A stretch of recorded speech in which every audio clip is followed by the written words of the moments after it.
Welcome to this tutorial. This tutorial is looking at how, if we have a certain number of an object or no objects left, we can make another object appear like a goal. So for instance, what we're going to display in this tutorial is using the bear and the diamonds. If you are able to collect all the diamonds, then the goal appears in which you need to go to the next room. So I'm using one of my previous tutorials, and as you can see, there's a bear, and every time the bear collides or collects one of the diamonds, it gets 10 points. So what we need to do is set up ourselves a new room.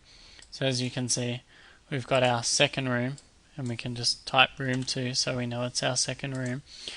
And from the first room, we want to be able to get to the second room when we get a goal. So we need to add a sprite and load a sprite of our goal. So I've got this one here, and I'm going to call it sprite goal.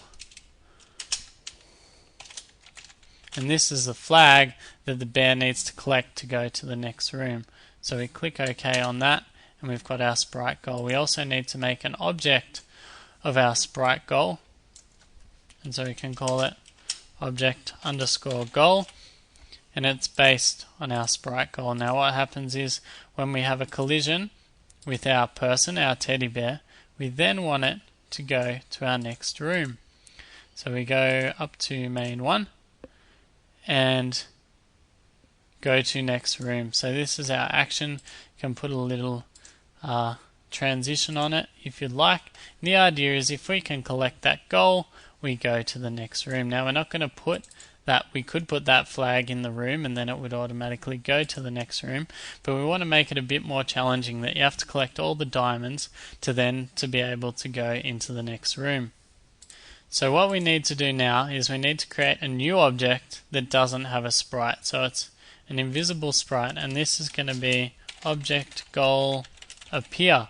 And so what we're saying is that once we put a bit of programming in, if there's no diamonds left, we want the flag to appear, so that you have to be motivated to get all the diamonds before you can go on to the next level. So we need to add an event, add a step event.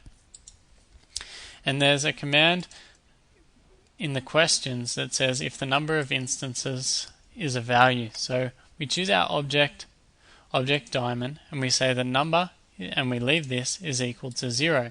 So we're saying if there's no diamonds left in the room, we want something to happen. So we drag in our little brackets, our blocks, and in between the start of our block and the end of our block, we want to create an instance of our object. So we want to create an instance of our object, and our object is going to be our goal.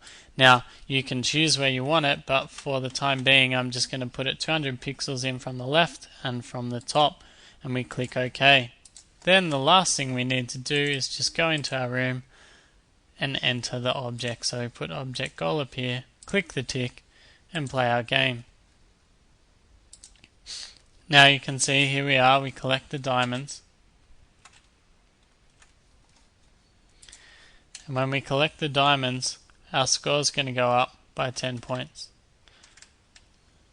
Now if there are enemies, you might not want to collect all the diamonds before you want to go on to the next level. But as you can see, once we get all the diamonds, the goal appears, we go to the flag, and it takes us to our next level. So that's the end of this tutorial. Save your stuff and keep on going.